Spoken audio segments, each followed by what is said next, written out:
So trade talks between South Korea and the United States remain deadlocked as the two sides remain far apart on how to manage and distribute profits from the $350 billion investment fund that South Korea has promised.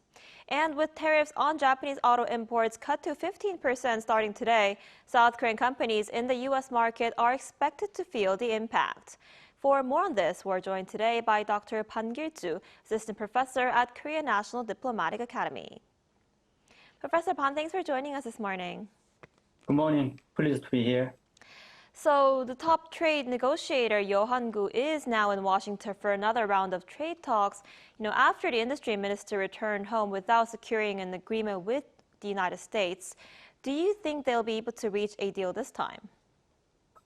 To be honest with you, it's not going to be easy this time either. As you noted, there are big differences between Seoul and Washington in how to clarify South Korea's investment in the United States, particularly on profit distribution.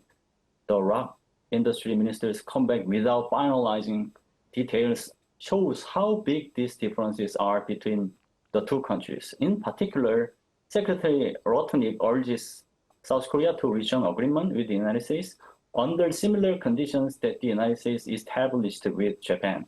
Meanwhile, South Korea will find it hard to reach an agreement with the United States under the same terms as tariff negotiations between the United States and Japan because, first, those terms are not the win-win outcomes that South Korea wanted in the process of designing $350 billion investment projects. The U.S.-Japan agreement-like conditions are most likely to lead to U.S.-oriented profits, not win-win outcomes. To top it off, if the deal were reached in the U.S. favor, South Korea's foreign reserves would go down significantly. Since South Korea's foreign reserves are $410 billion, the U.S. demand would amount to around 90% of its foreign reserves. Second, timing is not good either, since the South Koreans who were arrested and detained in Georgia have just returned home. So it could aggravate anti-American sentiment if Seoul hurries to reach an agreement with Washington before grappling with this incident properly. Russia deals would not be helpful for alliance cohesion either. With this in mind, reaching a deal in short of a time frame is not going to be easy. However, the top trade negotiators visit itself would be helpful to show the United States that South Korea is more than willing to reach an agreement. This show of willingness is helpful for alliance management as well as the ongoing deals. All in all, a long-term negotiation process is more feasible than a short-term deal, although tremendous efforts continue to go on. I see. So I guess the two sides will need some more time. And the United States has been ramping up pressure on Seoul to sign the final trade agreement.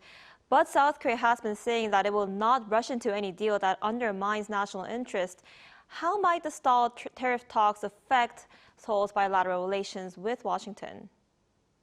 Obviously, the stalled tariff talks pose a challenge to ROK-U.S. alliance or relations. Well, as the United States takes its national interests as the most important under the mega approach, South Korea does too. The talks for win-win deals are supposed to take time, and these talks could be stalled from time to time in this long process.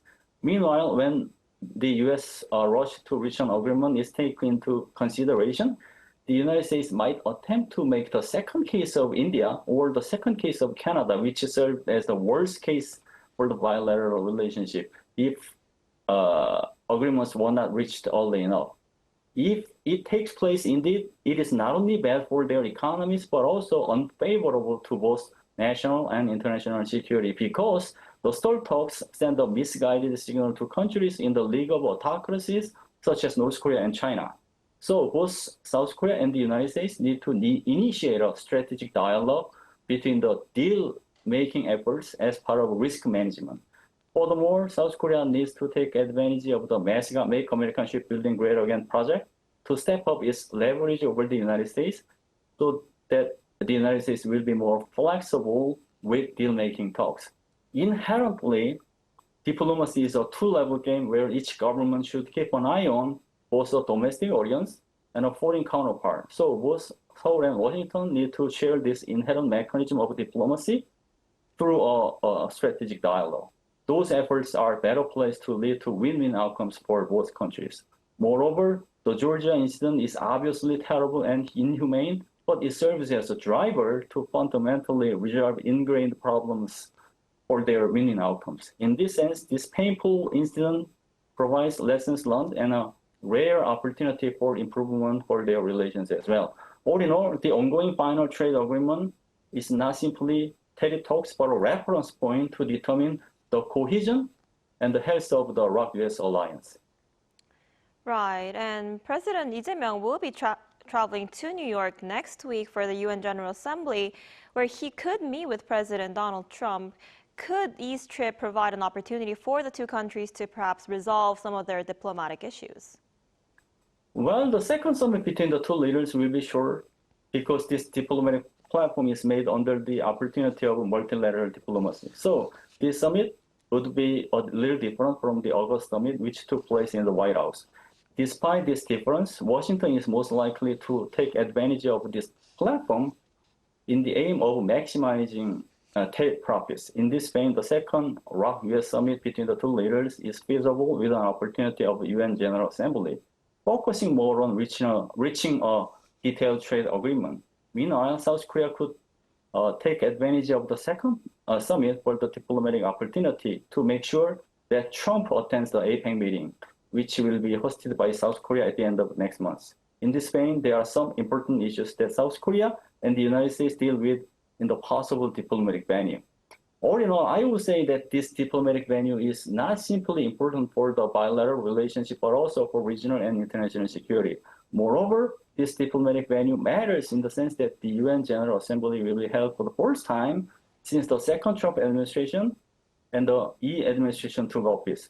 So South Korea needs to set up expanded diplomatic goals for attending the UN General Assembly with multi-layered objectives. First, South Korea's enhanced prestige. Second, a more cohesive bilateral alliance. Third, enhanced coordination among like-minded countries.